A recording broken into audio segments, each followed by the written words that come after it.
हमारी होके हमारी ना भइल, रात रात रही गइल, भिनसार ना भइल। ओकर जिंदगी के का पूछले बाड़ू ए बाची, हमरा जियते खटिया के सिंगार ना भइल। एक जनी अपना सखी से दुख कहतरी कि जे करे पियावा गईले परे देसे सखी,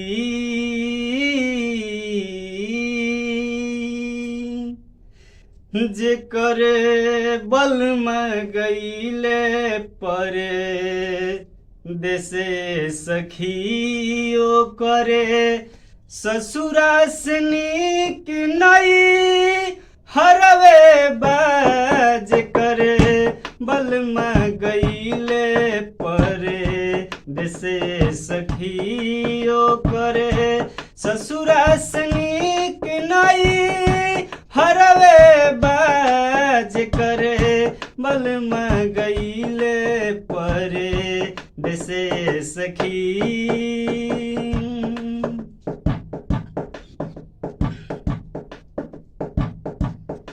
सुख साधन के सबके नजे राना होखे, रिधि सीधी के भरल खजाना होखे। सुख साधन के सबके नजे राना होखे, रिधि सीधी के भरल खजाना होखे। रोजे अनित व्यंजन परोसल गईल, रोजे अनित व्यंजन परोसल गईल।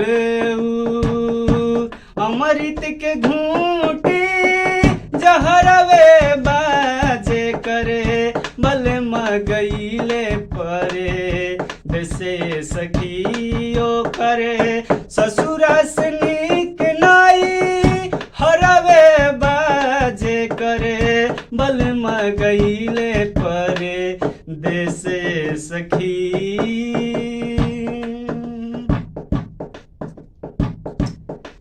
बेधपुरवा पलंग पर सुहागिनी होखे, डसी कुसुम के जैसन नागिन होखे।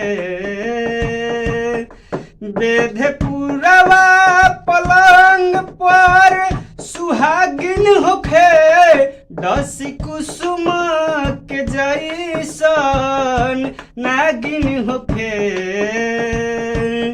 जौना घर में जवानी जुल्म कइले बा, जौना घर में जवानी जुल्म कइले बा, ओ करे घरवा से नीक बहरवे बाजे करे बलमा गईले परे देसे सखी, ओ करे ससुरा से नीक नाई हरवे बाजे करे बलमा गईले परे देसे सखी, ओ करे ससुरा से नीक नाई हरवे बाजे करे बलमा बसे परे देसे सखी।